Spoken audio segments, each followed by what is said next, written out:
let's begin by offering our respects to the founder Acharya of ISKCON, His Divine Grace, A.C. Bhaktivedanta Swami Srila Prabhupada.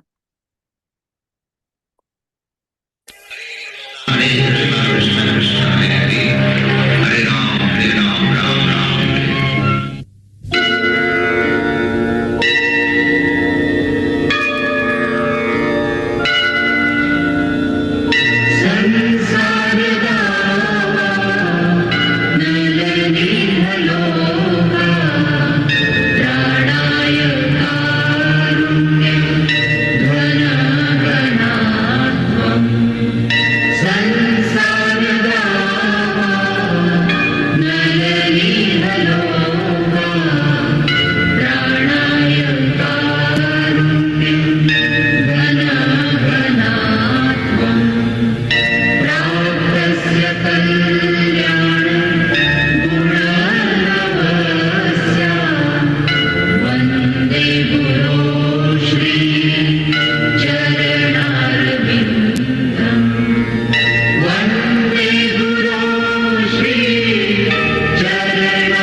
Srila Prabhupada ki Jai.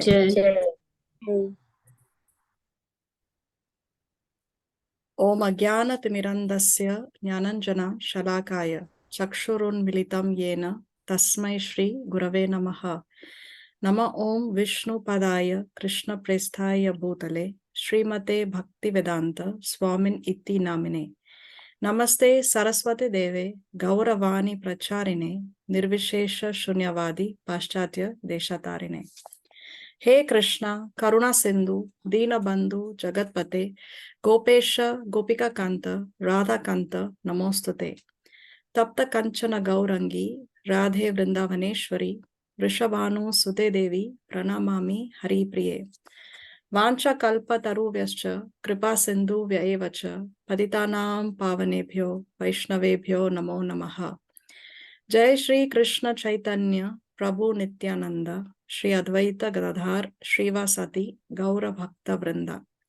Hare Krishna, Krishna Krishna, Hare Hare, Hare Rama, Rama Rama, Hare Hare. Please repeat after me. Om Namo Bhagavate Vasudevaya. Om Namo Bhagavate Vasudevaya. Om Namo Bhagavate Vasudevaya.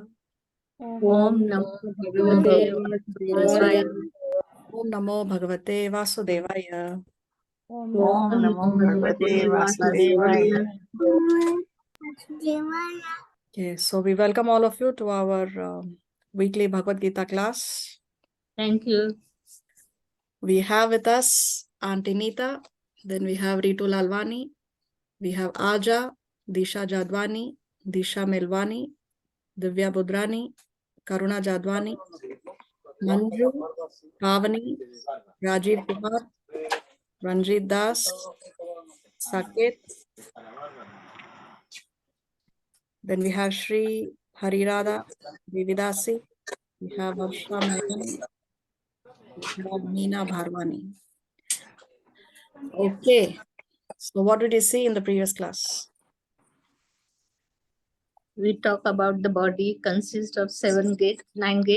The 9 gates. Therefore, the body is called as Navadware Puri, the city of 9 gates. Very nice. What else did we see?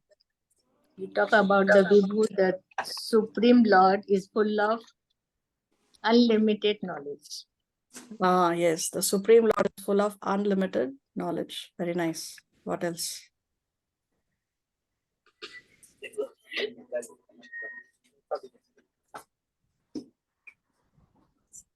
We saw one analogy of the lotus leaf. What is that analogy given for? What do we understand from that analogy?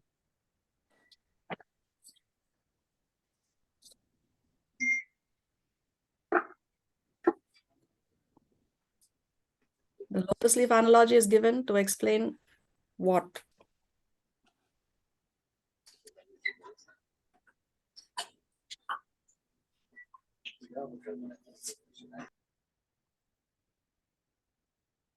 You can refer to the notes, the slides. Let me see who can come up with the answer.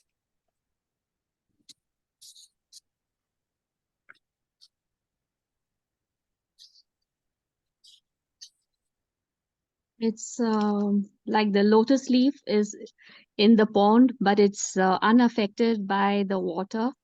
Similarly, we should be living in the material world and not be affected by the sinful action. Yes, not be affected, not be affected by the actions of the senses. The senses, they do not affect us or our activities. Although we are living in the material world, we have this material body currently. We have accepted this material body already. But still, despite being here, we can be like the lotus leaf, untouched by the actions of the senses. So a Krishna conscious person is engaged in all kinds of activities. We saw no eating, sleeping, we saw long list. He can be engaged in all kinds of activities, but still he will not be entangled because his activities are in the consciousness of the Lord. What counts is the consciousness. Krishna, in this section which we saw in the previous class, he talks about renouncing the mentality. He never talks about renouncing work. So this is something that people misunderstand. Renunciation means to give up work. No, Krishna wants us to do our duties, fulfill our material duties. At the same time, we have to think of Krishna. So material duties as well as spiritual advancement, both go hand in hand. Both are important. Now, when we say material duties, it means material duties, not material sense gratification, not material enjoyment. That is a different thing. That is not recommended for our spiritual life. Material duties as well as taking care of our spiritual life. That's what Krishna wanted Arjuna to do. You fight, you're a Kshatriya, do your duty as a Kshatriya. At the same time, you think of me, Krishna told Arjuna. So this is our, this is the analogy that Krishna gives us of the lotus leaf. Very nice analogy to be able to understand. Okay. So let us share. Shlok 16.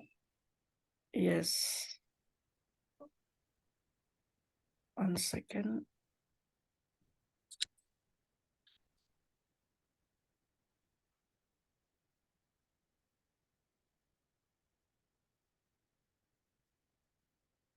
One second. I lost my...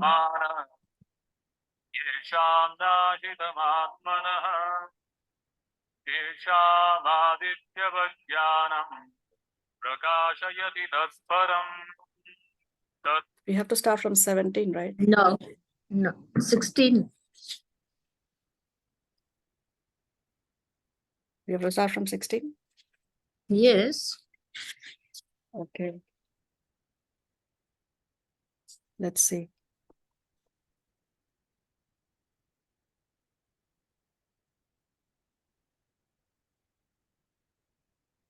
Jnanena tu tad jnana.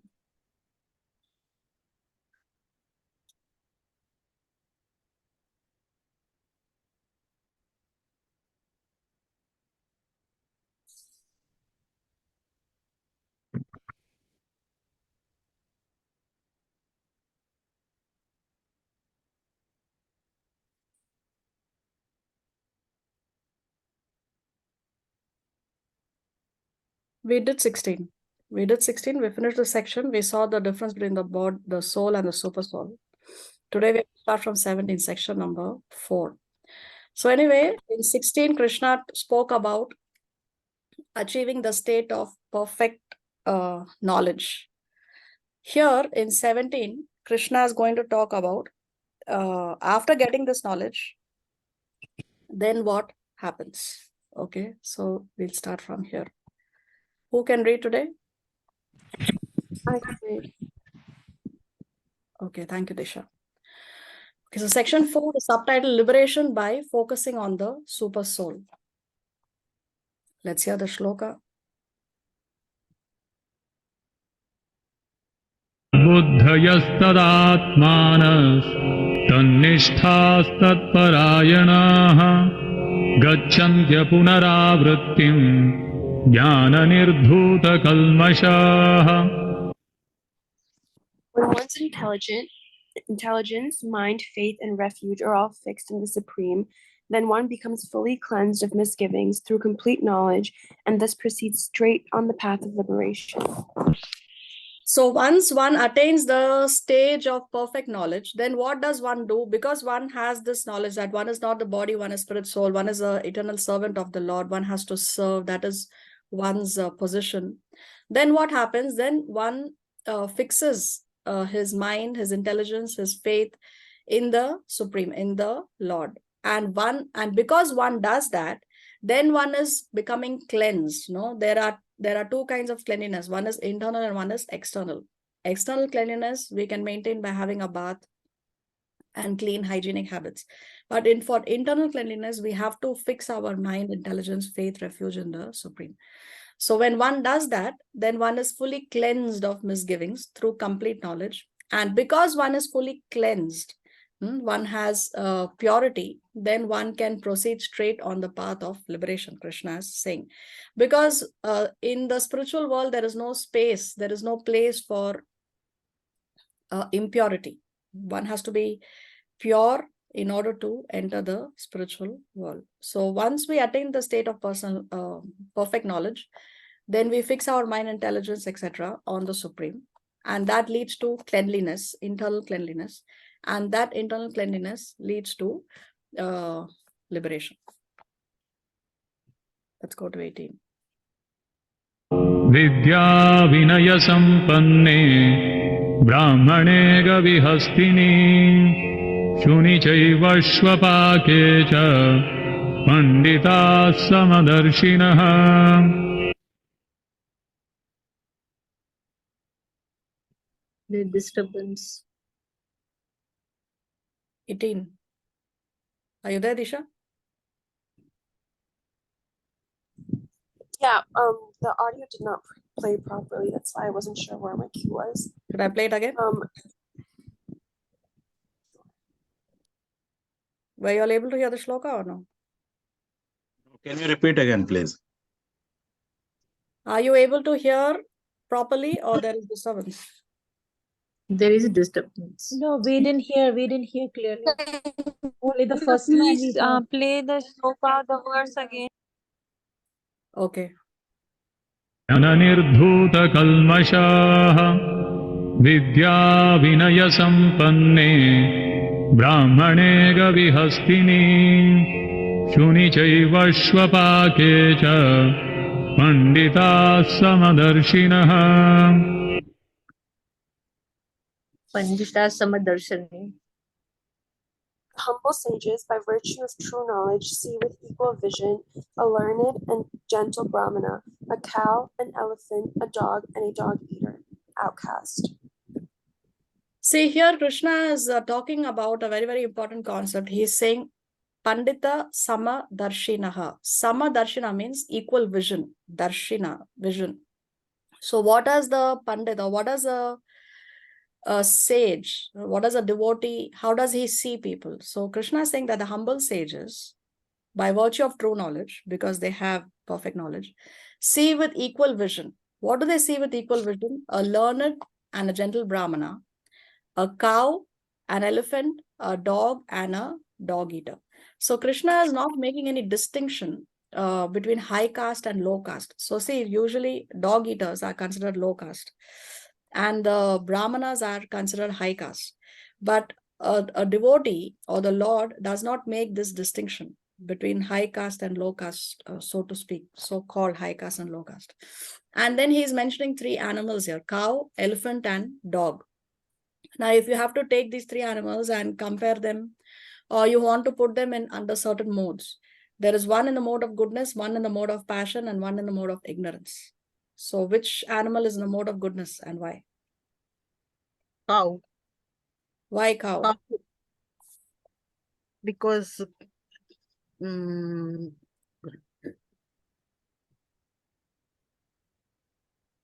it's been means Cow is in the mode of goodness because it's worshipped by the sages. and the Rishi Muni, and also it's in the mode of goodness because it has a lot of demigods living inside, and it's also in mode of goodness because it's very humble and meek and very caring, and it's one of our mothers. Yes. Why is the cow one of our mothers? Because they're like us, because it gives us milk and it takes care of us and nourishes us and give us intelligence. When we drink her milk, we become intelligent, and it nourishes our health and mind and intelligence. So what about goat milk? Yeah, even goat milk, but goat is not so elevated as the cow is. Like I said, cow is worshipped by the sages, by the demigods, by God himself, because cow is one of the associates of Krishna as well, na? Yes, very nice. More And reasons. and cow is Krishna's favorite, or he Krishna worship him. What is your question? Actually, what is your question? The question is, why is the cow considered to be in the mode of goodness? You already answered one part, so I'm asking for more answers. And it Everything contains coming from Yeah, wait, let's cow let we Lavina use it talk. for serving the god, like cow's milk, cow's ghee. Okay, we use the cow's products to worship the Lord. Okay, more reasons. Lavina?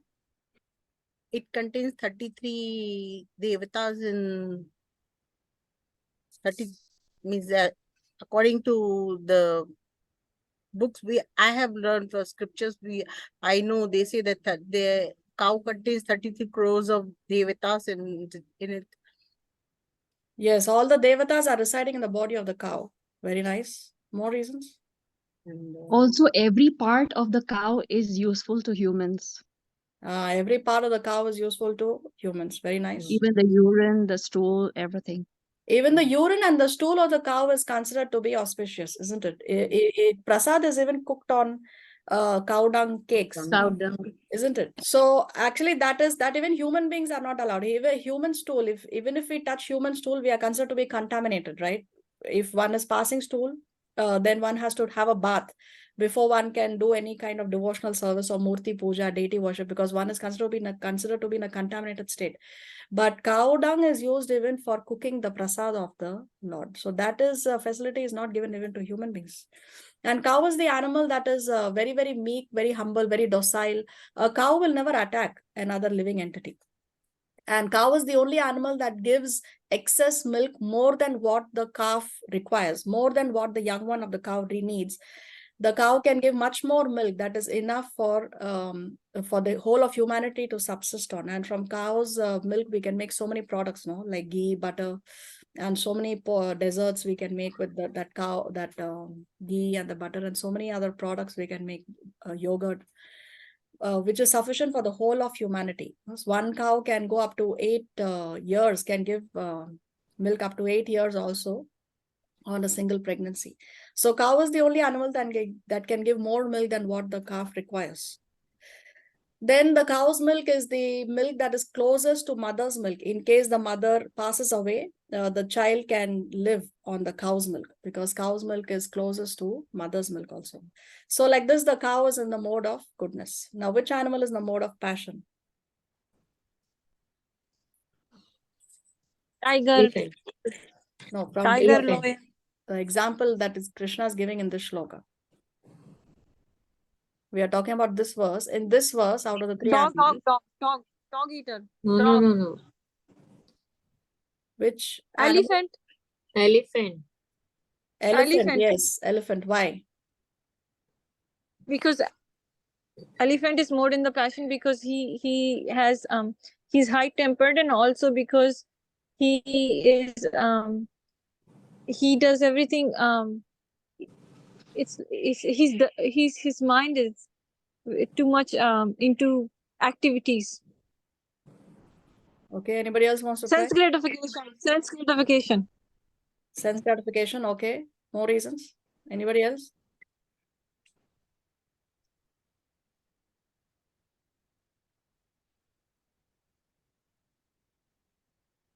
Can you give us a clue, Mataji? Let's wait. Somebody else can try.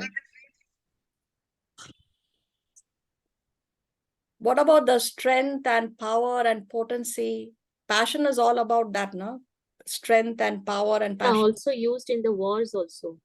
Elephants. Elephants are used in the wars also, yes, because of its physical strength, isn't it? So based on the physical strength and the power, physical power of the elephant, one can say that yes, the elephant is in the mode of passion. Now, which animal is left for the mode of ignorance?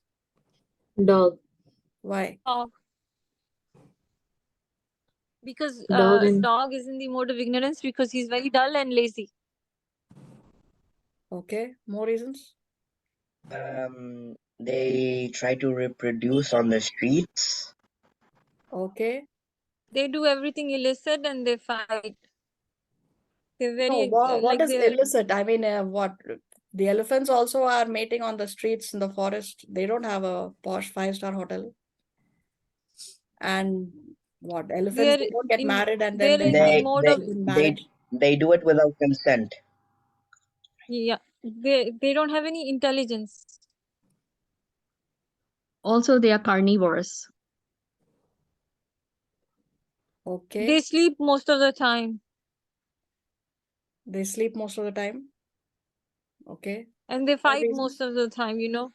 They eat most of the time, they fight most of the time, they sleep most of the time. What do they And eat? they're lazy. They They eat eat meat. other meat. They're And what carnivores. else? What do the dogs eat that is very, very obnoxious? Obnoxious. They eat anything actually. They eat even stool. They eat Yeah, even they eat stool. isn't In it? Vrindavan, dogs eat even stool. Yeah, at least the other animals, they know to differentiate. This can be eaten, this cannot be eaten. But you see the dogs, they are considered mode of ignorance because of all the other reasons we mentioned, and also because they eat stool. And Srila Prabhupada in one purport, he condemns dogs because they pass urine even on tulsi plants. Yes. So like this, dogs are in the mode of ignorance. So see, Krishna has mentioned here 3 animals in the 3 modes. And then he's talking about high caste and low caste, the brahmanas and the dog eaters. So what Krishna is saying that as Samadarshina, he doesn't make any distinction. It doesn't matter which species one belongs to or which caste one belongs to, because these are the 2 bases of mundane differentiation nowadays in the modern times, caste system and which species, you know. So Krishna doesn't make any distinction because Krishna is residing as the super soul or the Paramatma in the heart of every species. 8,400,000 varieties of bodies are there. And so many different kinds of caste distinctions are there. But Krishna doesn't differentiate between them. Krishna is residing in the heart of all the living entities as the super soul. Krishna does not give up on anyone, no matter which species or which caste. So that is the Samadarshina. He sees everybody with the equal vision, Samadarshinaha. Now, this is one verse that is sometimes also misunderstood. See, even though one may, see, you can see this person, he's seeing everybody with an equal vision. A Brahman, an outcast, an elephant, a cow, a dog, because he sees that the Paramatma is residing in the heart of every living entity. This is how a devotee must see. This is called spiritual vision. Now, spiritual equality of living entities as spirit soul. Then the Lord is neurally present in the heart of all as a Paramatma and treats everyone as a friend, regardless of the circumstances of the living entity. So, irrespective of whether the living entity is eating stool, like the dog, or if he is a worm that is residing in the stool, also the Paramatma is present. So, these bodies are the material projections of different modes of material nature, because these are all bodily identification. The species or the caste, these are only bodily identification. As we discussed, we are not this body. Now, Srila Prabhupada explains in the purport how we are all qualitatively the same, but quantitatively different, because the Paramatma is residing in the heart of every living entity. Because we are the spirit souls, Therefore, we are qualitatively all the same. Therefore, Krishna does not make any distinction neither on the species nor on the caste. Of course, we are qualitatively the same, but quantitatively there is a vast difference. This is why we can never become God. One can never become God. One is always the servant of God because we are different in quantity. Just as how a glass of water versus an ocean of water is the same in quality. It may have the same minerals, the same products when tested in the laboratory, but there's a vast difference in the quantity of water in the glass and in the ocean, or a mountain of gold versus a small piece of gold. If that mountain of gold is 916 gold, then even the small piece of gold will be 916. Isn't it? The purity is the same, but the quantity is greatly different. So like that, there is no differentiation in quality, but yes, quantitatively we are different. Therefore, one can never become God. Now one may ask, now Arjuna may be thinking, why is Krishna telling me this? Why is Krishna talking about Samadarshina now? So is Arjuna meant to see the virtues Yudhishthir and the vicious Duryodhan equally? How will he see both of them equally? And even if he convinces himself and he tries to see both of them equally, then why is it that he will fight in favor of Yudhishthir and fight against Duryodhan? Because he's supposed to see both of them with equal vision. So what is the meaning of this? What is it that Krishna is wanting to say here to Arjuna? What is it that Arjuna should understand? So as a Kshatriya, Arjuna had a professional duty to protect society from aggressors. But he had become hesitant on contemplating that the aggressors on the Kurukshetra battlefield were his relatives. Arjuna could overcome that hesitation by contemplating. If the aggressors had not been his relatives, would he have hesitated to fight against them? Certainly not. Thus, remembering that aggressors related to him and aggressors unrelated to him were both equal, being souls, Arjuna should not let personal attachment bias his vision and deviate him from duty. So this is how he should see equally, that doesn't matter who the aggressors are. Duty of a Kshatriya, the aggressor should be punished. So you do your duty as a Kshatriya, see with equal vision. Doesn't matter if the aggressor is your relative, is your family member, is your teacher, is your grandfather, or is a third party. No, so this is what Krishna wants him to see with an equal vision. So having equal vision toward everyone doesn't mean denying the self-evident differences between people. Of course, there are evident differences between people. Just as how, you see a tiger, you try to embrace a tiger, you're finished.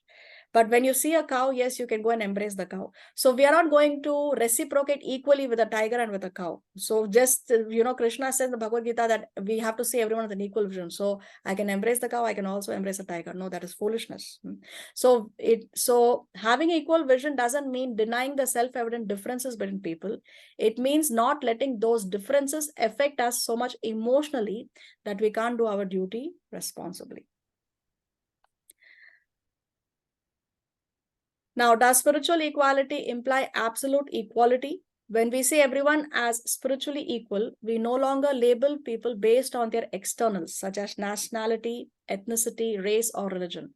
Still, when we learn to see something more than our eyes show, that doesn't mean we stop seeing what our eyes show.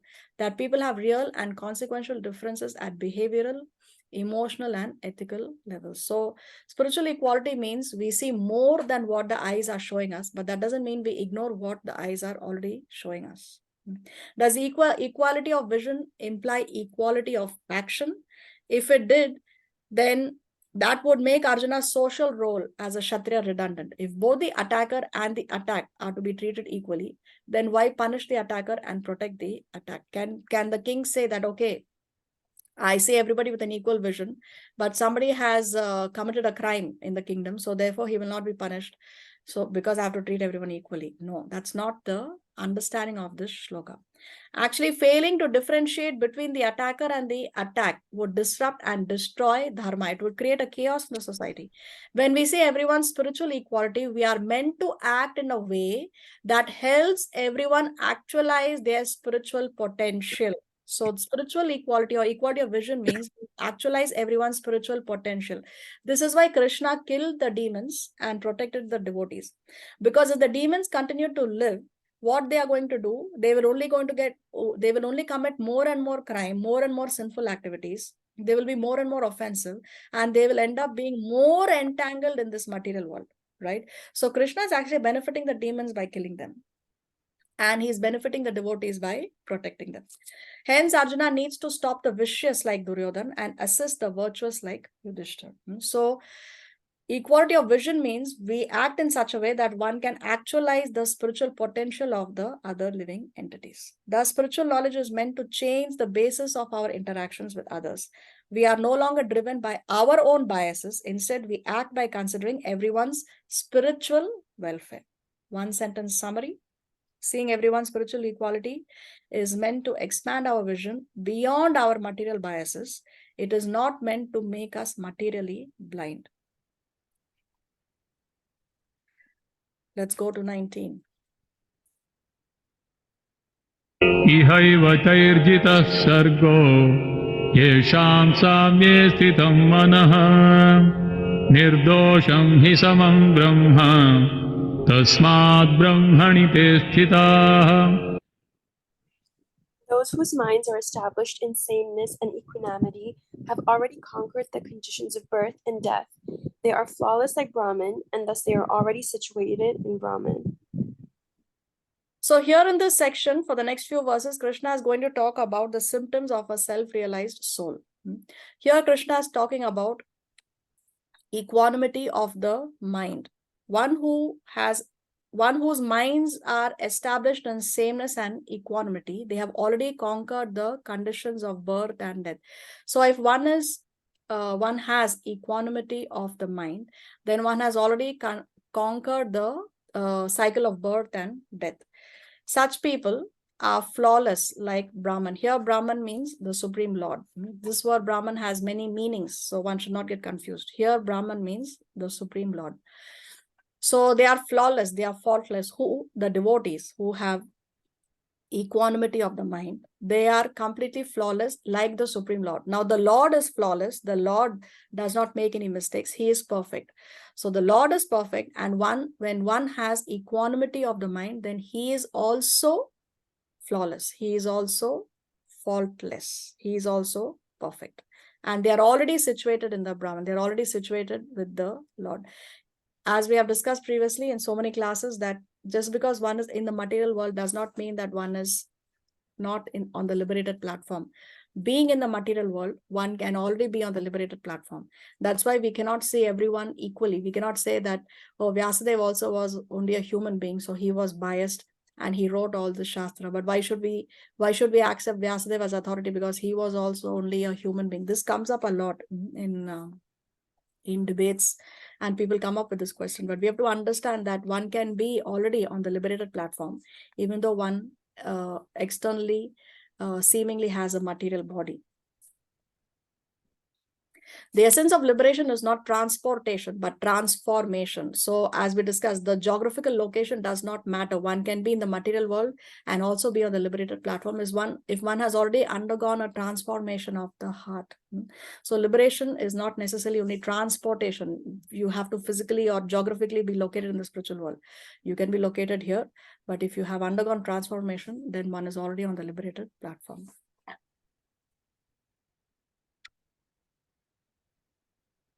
न प्रहृष्येत् प्रियं प्राप्य नोद्विजेत् प्राप्य च प्रियं स्थिरबुद्धिरसम्मूढो ब्रह्मविद् ब्रह्मणि स्थितः. A person who neither rejoices upon achieving something pleasant nor laments upon obtaining something unpleasant, who is self-intelligent, who is unbewildered, and who knows the science of God, is already situated in transcendence. So Krishna is continuing his discussion on the symptoms of a self-realized soul. So he's giving 3 points here. Symptoms of a self-realized soul. One is, he neither rejoices upon achieving something pleasant, nor laments upon obtaining something unpleasant, because a self-realized soul takes everything as the mercy of the Lord. If the results are something that are pleasant, then also that's the mercy of the Lord. If the results are something that's unpleasant, then that is also the mercy of the Lord. Then 2, he is intelligent. He is unbewildered. And 3, he knows the science of God and is already situated in transcendence. So he already knows the science of the Lord. because he already knows that he is a spirit soul. He already knows that he is a servant of the Lord. So such a person, of course, he is unbewildered by the changes that are happening. He doesn't get disturbed when there is old age, when there is disease, because he understands that this body is only temporary. So like that, these are the symptoms of a self-realized soul. More symptoms. बाह्यस्पर्शेष्वसक्तात्मा विन्दत्यात्मनि यत्सुखम् स ब्रह्मयोगयुक्तात्मा सुखमक्षयमश्नुते. Such a liberated person is not attracted to material sense pleasure, but is always in trance, enjoying the pleasure within. In this way, the self-realized person enjoys unlimited happiness, for he concentrates on the Supreme. So a self-realized person, he is not attracted to material sense pleasure. Nothing external can make him happy. No amount of wealth, no amount of fame, beauty, no amount of anything external is going to attract him. He enjoys the pleasure within. He is satisfied with whatever he has. He is internally happy. That gives him happiness. Okay. So like that, the self-realized person enjoys unlimited happiness, for he concentrates on the Supreme. So another symptom of a self-realized soul, that he is not attracted to the externals. He is only attracted to the internals. He is happy. He is enjoying the pleasure within. See, there is a... Okay, before we go there, what is the greatest sense pleasure that's making the whole world go crazy? Illicit sex. Illicit sex, isn't it? So there are so many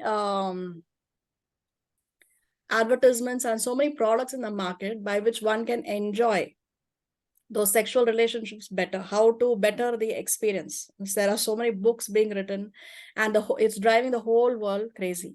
But see, a liberated person is not attracted to material sense pleasure. He's not even attracted to the sensual pleasures. Sri Yamunacharya, a great saint and devotee, he has said this: since my mind has been engaged in the service of the lotus feet of Lord Krishna, and I have been enjoying an ever new transcendental humor, whenever I think of sex life with a woman, my face at once turns from it, and I spit at the thought. So it's something so it's obnoxious actually for a devotee. He is not able to enjoy, because as we discussed, a devotee is enjoying the pleasure within. He is not attracted by material sense pleasure. And in fact, in the previous ages, the sages and the devotees and the great personalities, they would not waste their vital fluid just for the sake of sense gratification. Nowadays, with all these birth control methods and techniques that are available, the whole focus is to enjoy sexual relationships, but without taking the responsibility. People don't want to have children, but they want to enjoy unlimited sex life. Therefore, there are all these methods for birth control. But previously, the sages would not waste their vital fluid. It was only used to have extraordinary, powerful, great personalities as their children. So let's see an example about the extraordinary birth of Drona. Now we know Dronacharya from the Mahabharata, the teacher of the Pandavas and the Kauravas. So what's the story of his birth? The name Drona is indicative of his extraordinary birth. He was not born in an ordinary way.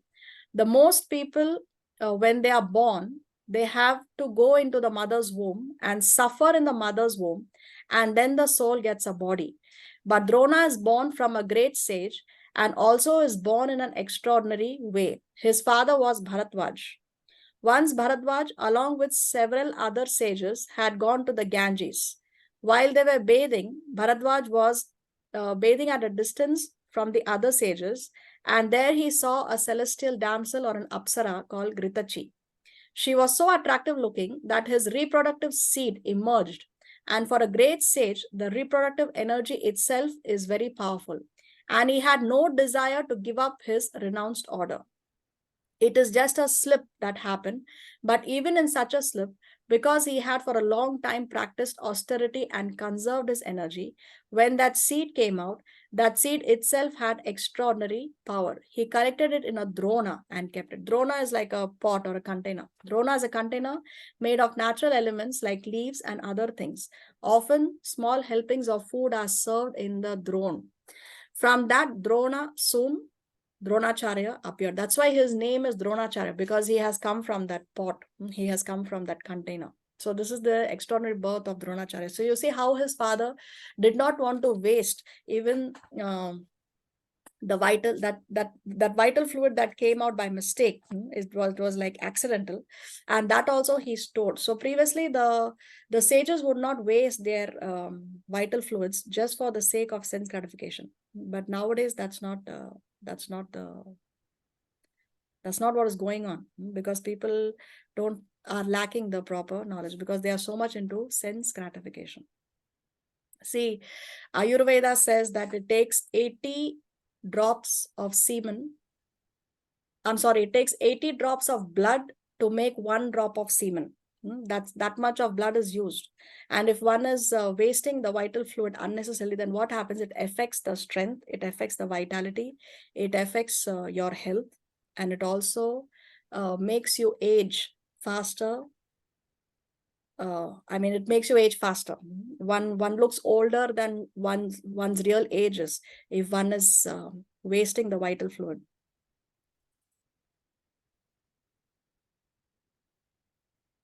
What does a devotee do when there are external attractions, distractions? What does a devotee do? He actually uses that opportunity to preach, because a devotee, a Vaishnava, he is being a devotee is not about, okay, I chant my rounds and I follow the 4 regular principles and I am safe, I have a spiritual master and I can go back home, back to Godhead. No, a devotee wants to go back home, back to Godhead, or rather he wants to take as many people with him back home, back to Godhead. A devotee actually doesn't even want to go back home, back to God. He just wants to serve the Lord. But a devotee wants to give this to as many people as possible. So who do we have on the screen here? Haridas Thakur And that Mataji, that Maya Devi. Maya Devi, yes. See, Haridas Thakur, every day he used to chant 300,000 names of the Lord. And Maya Devi herself came. Just imagine, Maya Devi herself has come. And she is telling him that I want to enjoy with you. Now, how many people can actually defeat Maya Devi personally? She has come. But what did he do? He made her his disciple. He told her that, okay, I can fulfill your desire, but I have taken a vow to chant so many rounds every day. So you please wait here and let me finish my rounds. After I finish my rounds, I will fulfill your desire.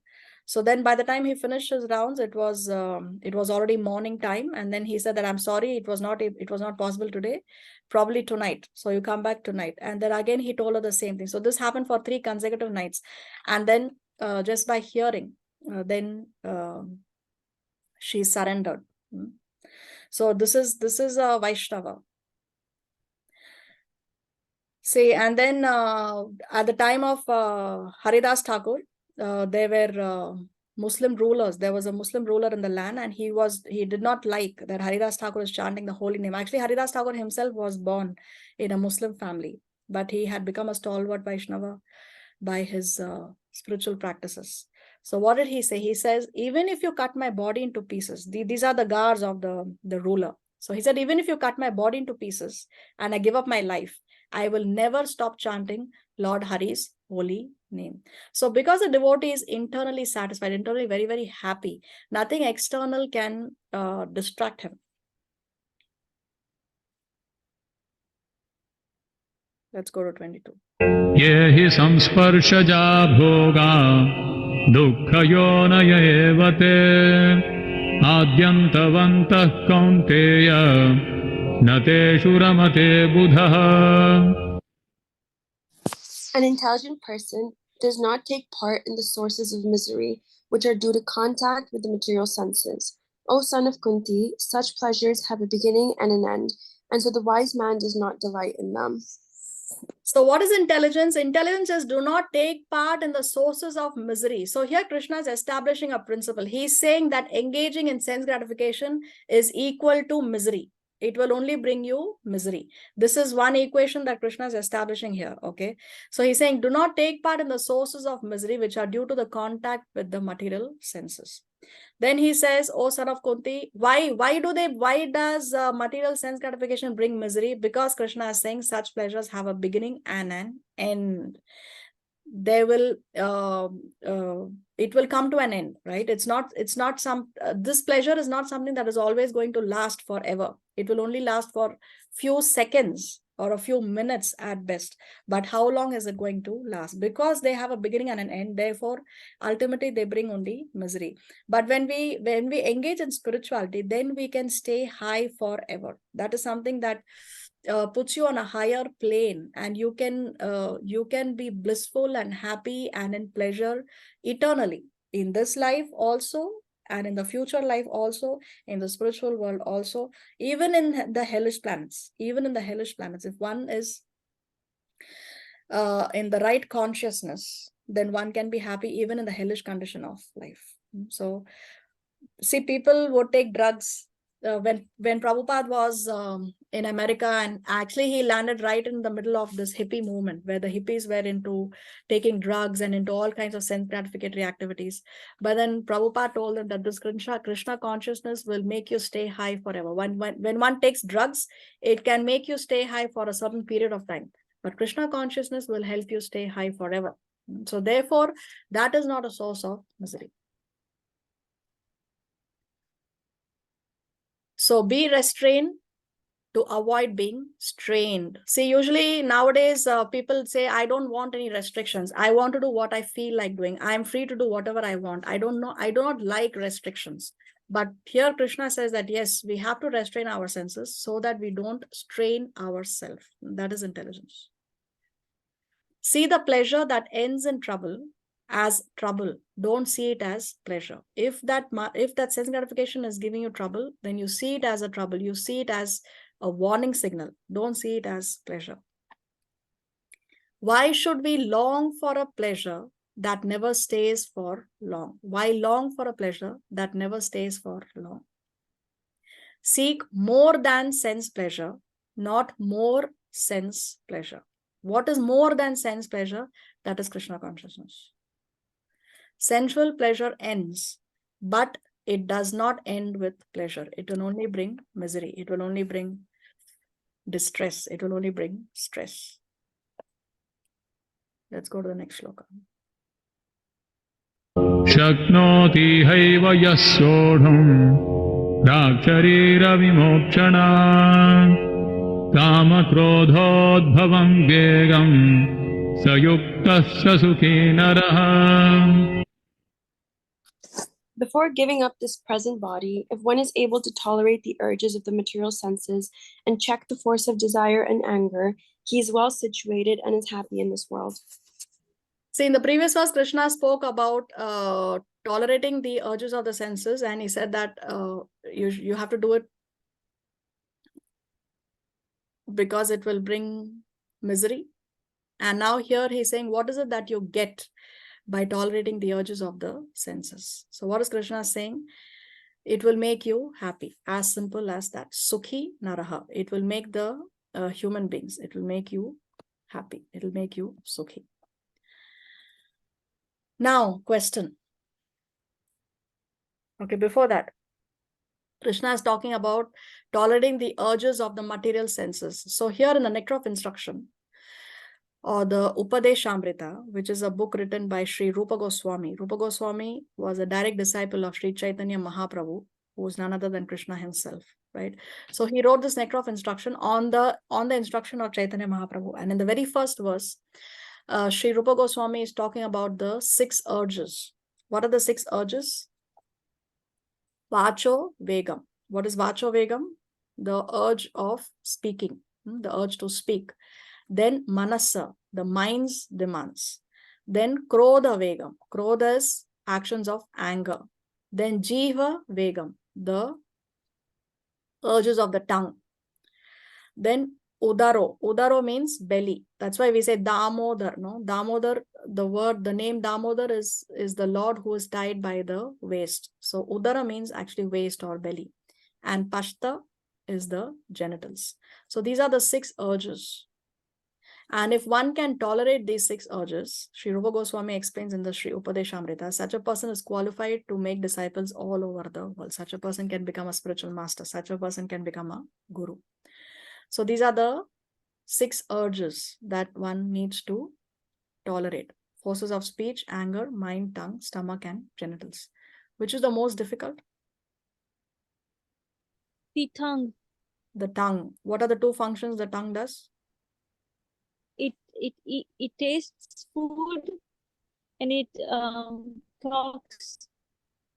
Yes, The speech, yes, speech and eating, isn't it? If we can regulate our eating habits, then automatically our mind, our anger, our genitals, everything can be brought under control, because a lot depends on what we eat. What we eat plays a big role on our consciousness. They're all on the same straight line, isn't it? The tongue, the belly, and the genitals. So if the tongue is controlled, then the belly and the genitals are automatically controlled. And one who's able to control the forces of all these senses and the mind is called Goswami. This is what the word Goswami means. Now coming back to our verse 23. Now going by this verse, how long do we have to tolerate the pushings of the mind and the senses? How long do we have to do it? Until the senses are purified and transcendental and divine. Okay. Anybody else wants to try?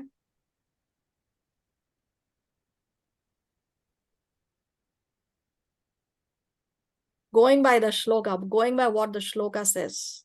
The translation is there. Until we are sukhi. Okay. Anybody else?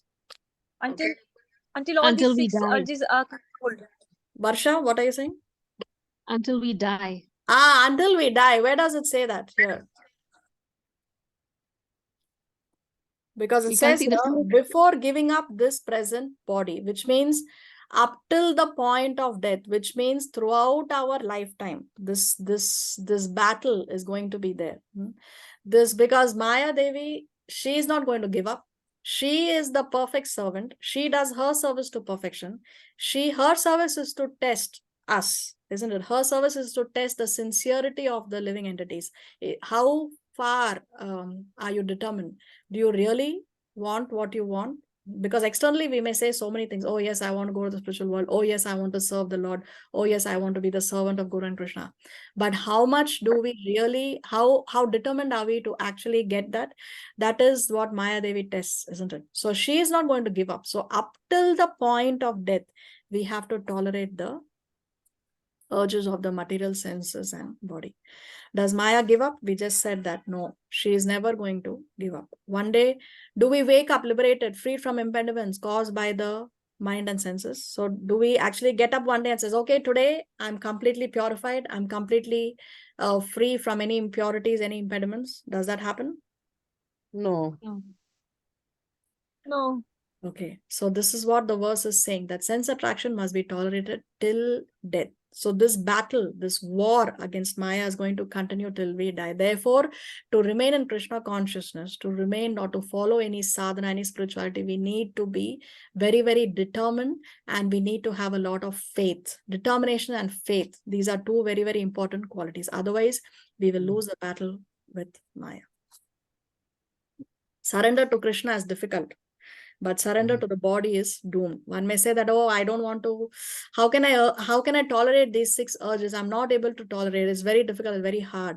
But then Srila Prabhupada said it's better that you struggle with your chanting rather than struggle in 8,400,000 different kinds of bodies. If you have to transmigrate through 8,400,000 bodies over and over and over again go through birth, death, disease, and old age, again go through birth, death, disease, and old age, that is far more difficult than to struggle with our chanting and following our 4 regulative principles. So surrender to Krishna is easier than surrendering to the body, because surrendering to body, there is no solution. We are just going to be transmigrating through all the bodies over and over again for millions, trillions, quadrillion years until we don't surrender to Krishna. Temptations will come, but we don't have to welcome. We can always say no. Temptations will always come because Maya Devi is always going to play with our mind. She's always going to bring in temptations, but we don't have to welcome them.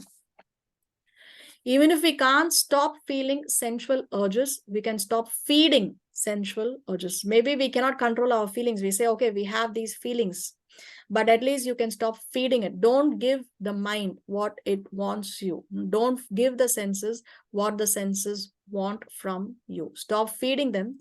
Then once you stop feeding someone, then the person will die automatically. No, it's naturally the person will die. So if we stop feeding our senses, then the sensual urges also will automatically die. We can't always control how we feel, but we can control how we act. We have to use our free will and we have to control how we act. Just say no. Our greatest power is not the power we have over others, but the power we have over ourselves. We don't have to try and dominate others. Let's see how much can we overpower our own mind. That is real power. How much power we have over ourselves. In the spiritual race, if we strive to be finishers, we will be winners. See, usually in any material race, only the person who reaches the finishing line first is declared the winner. But in the spiritual race, it doesn't matter who reaches the rope first, who reaches the finishing line first, second, third, fourth, last. It does not matter. Only we have to strive to reach the finishing line. That's all. If you just reach the finishing line, you're a winner. So in our battle, in our war against Maya, we continue with determination. We move forward. And if we can reach the finishing line, we can reach our destination, then we will be the winners. The biggest battle in life is to keep the biggest battle the biggest battle. So there are many things that may trouble us. There may be some problems. Some of us may have relationship issues. Some may have financial issues. Some may have problem with kids. Some may have health issues. Somebody may have maybe suffering from a fatal disease. So there are many battles in life, yes. But we have to remember that the biggest battle is our battle against Maya. And we must always remember that that is number one in all our battles, because everything else is going to be resolved with time, or when death happens, everything else is going to disappear. But our battle with Maya is the most important battle. So we should remember always the number one priority in all our battles in life is our battle against Maya. See, in relationship to what we were talking about, we need determination and faith. There is a very nice pastime of Srila Prabhupada. Actually, we spoke about Sri Rupa Goswami here, right? We spoke about Sri Rupa Goswami here. He wrote the Sri Upadeshamrita. And actually, Srila Prabhupada lived in the Radha Damodar temple in Vrindavan before he traveled to the West. He lived there for some 6 years approximately. Or was it 8 years? I'm not sure. But anyway, for 6 or 8 years, he lived in Vrindavan. And he derived a lot of strength. And he says that it was by the blessings of Sri Rupa Goswami that he was able to fulfill his mission. Let us read this text. In our book, our Srila Prabhupada, a friend of all, Her Grace, Mula Prakriti Mataji, has recorded one of the interviews with His Holiness Shripad Hridayananda Babaji Maharaj, who was living in Vrindavan for more than 80 years. Babaji Maharaj stays near Radha Damodar temple, and even while speaking about his divine grace, his eyes were filled with tears of love. So she has interviewed a devotee there, a sannyasi, who has been living in Vrindavan for 80 years, and he spoke about Srila Prabhupada. So Babaji Maharaj, glorifying Srila Prabhupada, said, "Never have I seen anyone do sadhana like he did. I have lived all my life in Braja, and I have never seen anyone like him. Prabhupada did many arduous things. He worked very hard there at the Radha Damodar temple. At that time, it was austere, undeveloped, and very muddy and dirty with no facilities. Without sadhana, one can never attain Krishna prema. Many years when I heard that it was he who had been chosen by Chaitanya Mahaprabhu to spread the Hare Krishna Maha Mantra around the world, I was not surprised. Prabhupada spread this Krishna consciousness by the mercy of Rupa Goswami. Prabhupada used to pray to Rupa Goswami, you please give me your mercy. And then he got that mercy. I knew this because I saw some things he did at the Radha Damodar temple. Many times in the middle of the night, at midnight, or 1 or 2 in the morning, I would hear a voice crying from inside the courtyard near Rupa Goswami's Samadhi Mandir. That voice was calling out and crying, but I did not know what it is because I was trying to take rest. But one night on the full moon, I heard the voice again. So I climbed up to the roof of the house and looked down into the Radha Damodar courtyard. I saw something very amazing. Srila Prabhupada was sweeping the courtyard of Radha Damodar's Samadhi. He was bending down with a small broom and he swept the ground by the Samadhi. He was crying out, Hey Rupa, Hey Sanatana, Hey Gurudev, please give me your mercy. Without your mercy, I cannot do anything. Give me the mercy. Give me the strength that I may fulfill your orders. Then I realized it was he who almost every night was calling out as he was sweeping like this. The Lord has utilized such an empowered person to spread his mission. Anything like that has to be done with a heavy and strong sadhana. Krishna rewarded him because he had so much nishtha and shraddha. I have never seen such sadhana and feeling as his. So you see how Srila Prabhupada, before he went to the West, he was living in the Radha Damodar temple and he would pray to Srila Rupa Goswami.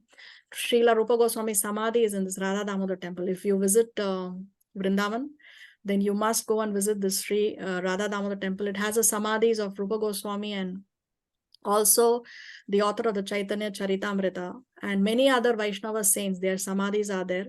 And Srila Prabhupada's room where he stayed, 2 rooms are there. Those rooms are preserved till today. So if you go to Vrindavan, this is one of the temples that you must visit. So we see how Srila Prabhupada had nishtha and shraddha. He was determined and he had firm faith. So these are the qualities that one requires. Otherwise, if we don't have determination and if we don't have faith in the Lord, if we don't have faith in our Shastra, if we don't have faith in the Guru and we don't have determination, then we will lose our battle against Maya. Then we will only be feeding the mind what the mind requires.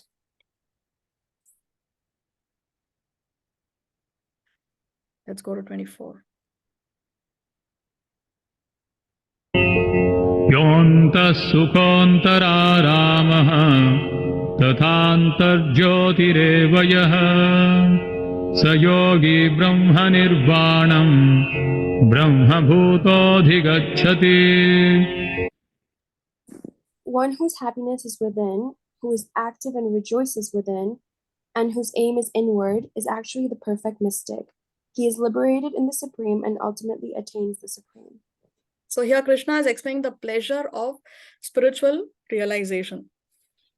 So Krishna is saying one whose happiness is within, who is active and rejoices within, whose aim is inward, is actually the perfect mystic.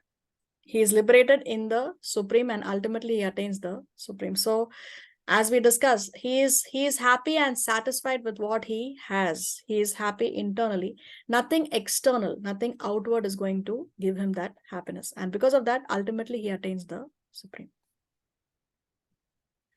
So this is a contrast between material enjoyment and spiritual fulfillment. So you can see material enjoyment is only in the picture, it's black and white.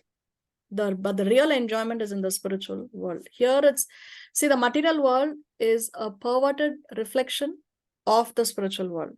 It's a perverted reflection.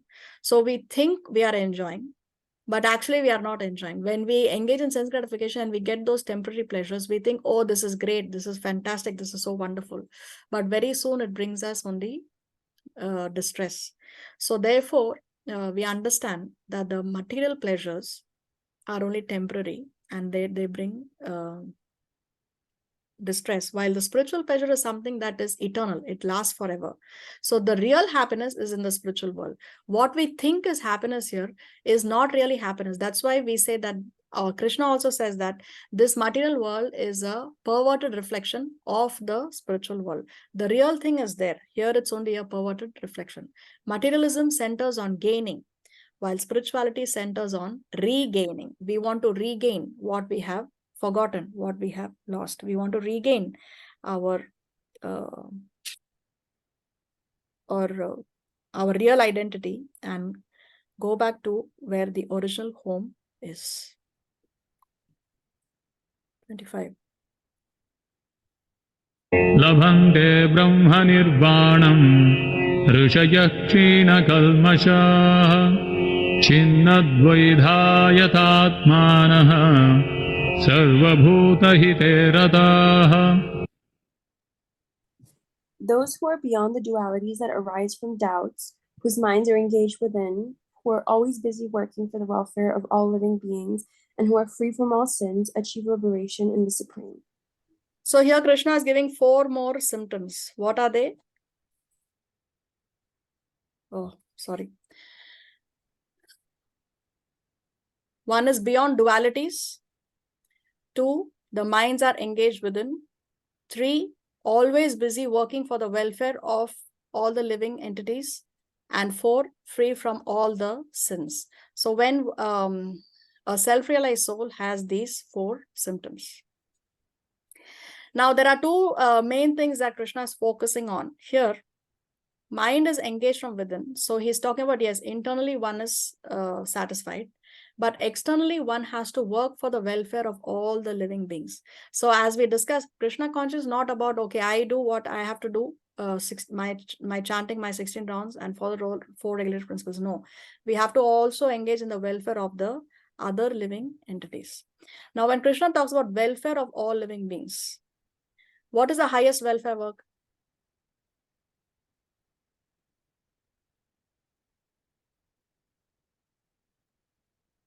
To bring someone to Krishna consciousness. Krishna Why is that conscious, the highest? Why is that the highest? because that's working for the soul for liberation. That's Prabhupada's mission. That's to realize for us to know that we are the das of Krishna instead of the das of the senses. Okay. Anybody else wants to give more perspectives? What about feeding the poor, going to orphanages, old age homes, opening up hospitals, providing free treatment? What about all that? That's sense gratification, because that's one is doing that for their own senses. No, but one can do social welfare not to gratify their senses also. One can do it with... Yeah, but what good will that do? They'll come back in a different body just to get the rewards for their karma. Yes. How? Because the person will be benefiting materially, right? We are helping the person, helping the body of the person. But when we help someone to come to Krishna consciousness, then we are helping the soul of the person. So the highest welfare work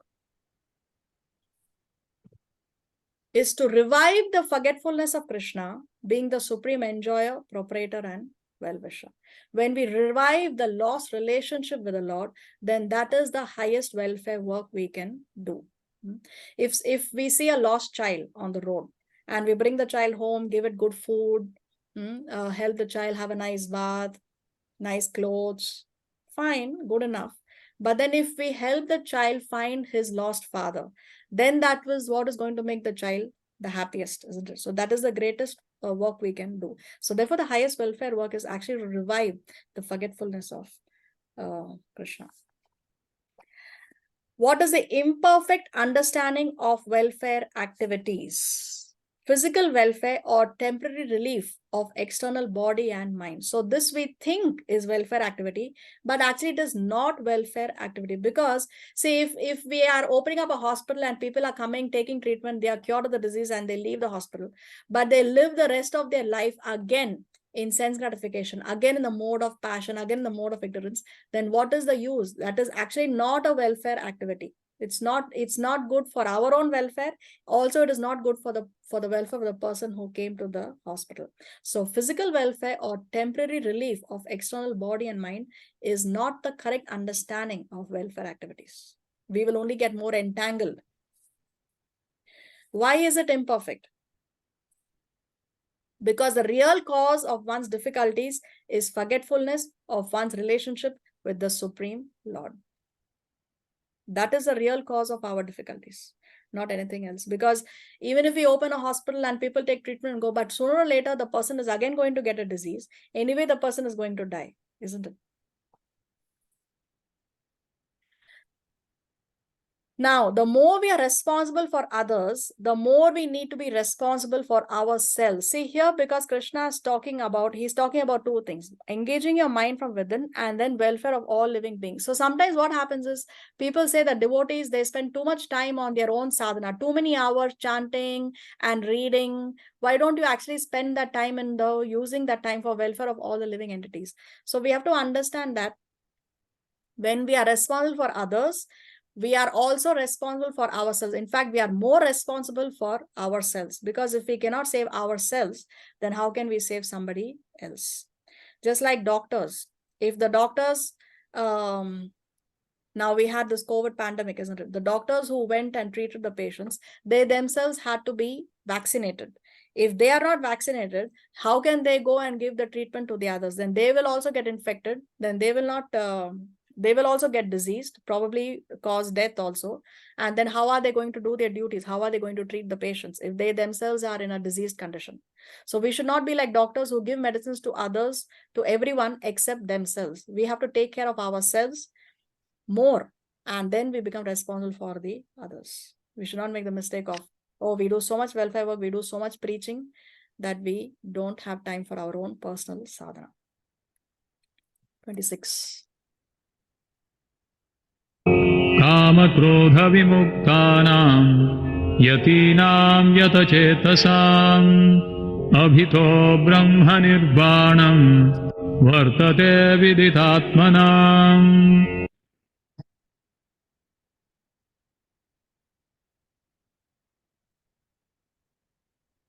Disha, are you there?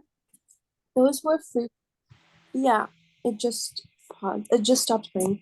Those who are free from anger and all material desires, who are self-realized, self-disciplined, and constantly endeavoring for perfection, are assured of liberation in the Supreme in the very near future. So who can attain liberation quickly in the very near future? Krishna is saying, who, if you're free from anger, free from all material desires, if you're self-realized, self-disciplined, and constantly endeavoring for perfection, if you have these qualities, then you can be assured of gaining liberation very quickly. No, not that you have to wait for more lifetimes. In the very near future, Krishna says. So in the purport, Srila Prabhupada gives the analogy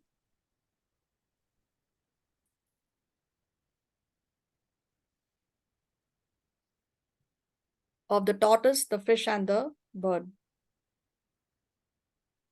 Prabhupada says the tortoise brings up its offspring simply by meditation. The eggs of the tortoise are laid on land, and the tortoise meditates on the eggs while in the water.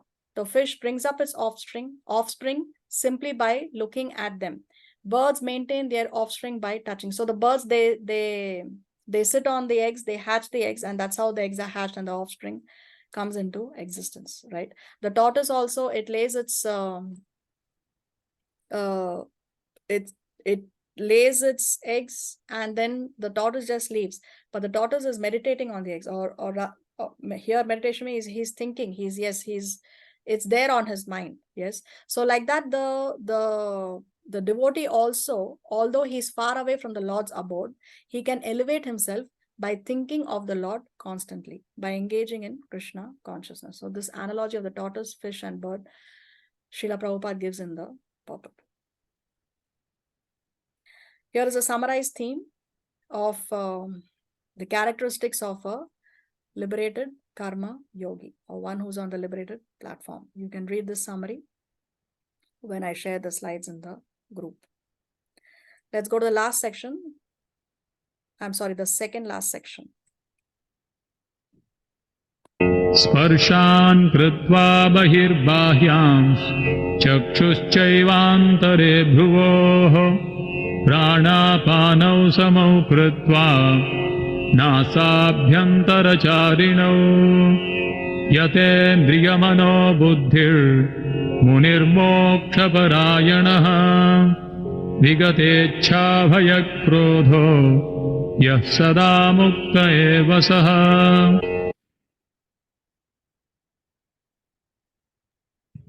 Shutting out all external sense objects, keeping the eyes and vision concentrated between the two eyebrows, suspending the inward and outward breaths within the nostrils, and thus controlling the mind, senses, and intelligence, the transcendentalist aiming at liberation becomes free from desire, fear, and anger.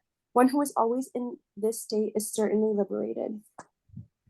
So see, now Krishna is getting into a new subject matter. He's talking about how one can be liberated by Ashtanga Yoga or Dhyana Yoga, which is we discussed previously, Ashta means 8. So Ashtanga Yoga is the 8th stage process that can also lead one to liberation. Actually, here Krishna is laying the foundation for the next chapter. Chapter number 6 is titled Dhyana Yoga. So here he's just giving us a preview or a sneak peek into what is coming up in the next chapter. Of course, we will discuss this in detail when we do chapter number 6. So last verse of the chapter. भोक्तारं यज्ञतपसां सर्वलोकमहेश्वरं सुहृदं सर्वभूतानां ज्ञात्वा मां शान्तिमृच्छति. ॐ तत्सदिति श्रीमद्भगवद्गीतासूपनिषत्सु ब्रह्मविद्यायां योगशास्त्रे श्रीकृष्णार्जुनसंवादे कर्मसन्न्यासयोगो नाम पञ्चमोऽध्यायः.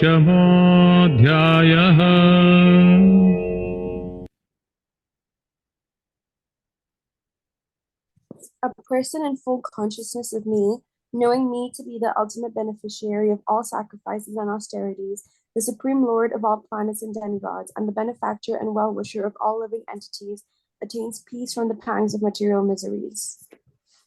See, this is the greatest peace formula that Krishna is giving us in chapter number 5. What is the greatest peace formula? A person should know that Krishna is Bhoktaram Yagya Tapasam, that he is the ultimate beneficiary of all sacrifices and austerities. No matter what sacrifice we do, what austerity we do, what yagya we do, maybe we are trying to please some devata, but ultimately the benefit goes to Krishna. So Krishna is the ultimate beneficiary of all sacrifices and austerities. Then one should know that Krishna is Sarva Loka Maheshwaram. He is the Lord of all the planets and the demigods, all the lokas. He is the Maheshwaram. He is the owner of all the planets and the demigods. Then 3, Suhridam Sarva Bhutanam. He is the benefactor and well-wisher of all the living entities. How is he the well-wisher of all the living entities? We discussed how even in the body of the ant, or the worm in the stool, or the pig, or the dog, or even up to Lord Brahma, the most intelligent living entity of the universe. He is residing in the heart of all the living entities as the Paramatma. So he is the benefactor and well-wisher of all the living entities. Does not matter the caste, does not matter the species. So one who understands that Krishna is Bhoktaram Yagya Tapasam, Sarva Loka Maheshwaram, and Suhridam Sarva Bhutanam, then that person can attain peace from the pangs of material miseries. This is the peace formula. This is the greatest peace formula. So how come knowing this can give us peace? Because then there's going to be no conflict. All these wars that are fought to get some small piece of land, or within families, there is so much conflict. Sometimes brothers are fighting to get a share in the property. But if one can understand that Krishna is the supreme proprietor, nothing belongs to me, that Krishna is my well-wisher, that Krishna is the beneficiary, no matter whom I worship, Krishna is the ultimate beneficiary of all the sacrifice and austerities, then there is going to be no clash, there is going to be no confusion, then there is going to be peace. So Krishna ends chapter 5 by giving us the ultimate peace formula. So the chapter summaries you can read when I share the slides in the group. And if you have any questions, of course, you can always message me. So by the mercy of Guru and Krishna, with this we come to the end of chapter number 5. Srila Prabhupada ki jai, Srimad Bhagavad Gita ki jai. Jai. Hare Krishna Mataji, can I ask you a question? Yes. Did Arjun know that Krishna was the God himself in the whole Bhagavad Gita, starting from 1 to all of it? Yes, Arjuna always knew. Arjuna, as a self-realized soul, he knows he is only playing a role of as though he does not know, as though in ignorance for our benefit. But yes, Arjuna knew. Okay. Thank you so much. You're welcome. The other question I had was Nectar of Devotion. Are you ever going to teach Nectar of Devotion too? Please say yes. I don't know the In answer. the future, I don't know in yet. the future. Because Okay. my plan is after we finish this course, we will go to Krishna book. And when we finish Krishna book, then we will see what can be done, because that's a project which is going to be with us for the next 3-4 years at least. So after Krishna book is too big. Yes. It's too vast. So Nectar of Devotion will not. Okay. Yes. Okay. Thanks. What else?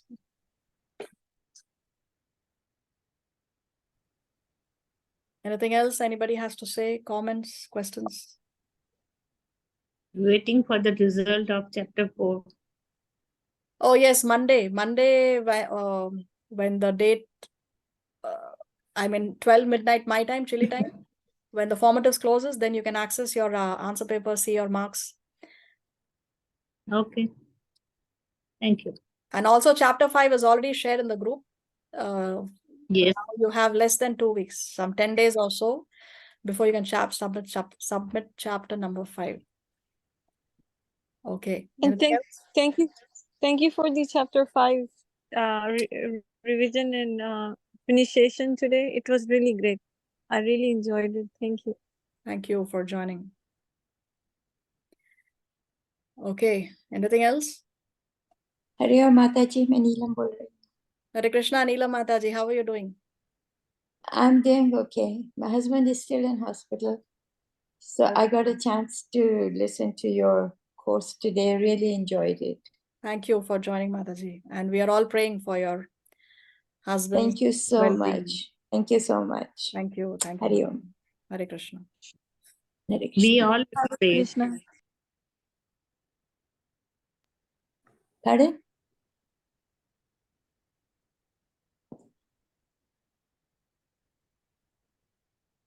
Okay.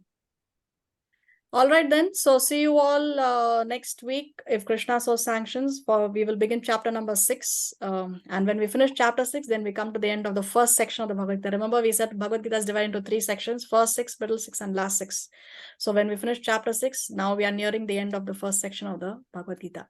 And then we will enter into the middle 6 sections, which is where the real nectar or more nectar is. The whole of Bhagavad Gita is nectarian, but the middle 6th chapter is most nectarian. So I'm really looking forward to that. But before that, we have to finish, of course, chapter number 6, Dhyana Yoga. Okay then, thank you all very much. Vancha kalpataru vyascha kripa sindhu vyayevacha patitanam pavanebhyo vaishnavebhyo namo namaha. Srila Prabhupada ki jai, Srimad Bhagavad Gita ki jai. Thank you, Kadri. Thank you, Auntie. Thank you. Hare Krishna. Thank you, Hare Krishna. Thank you. Thank you.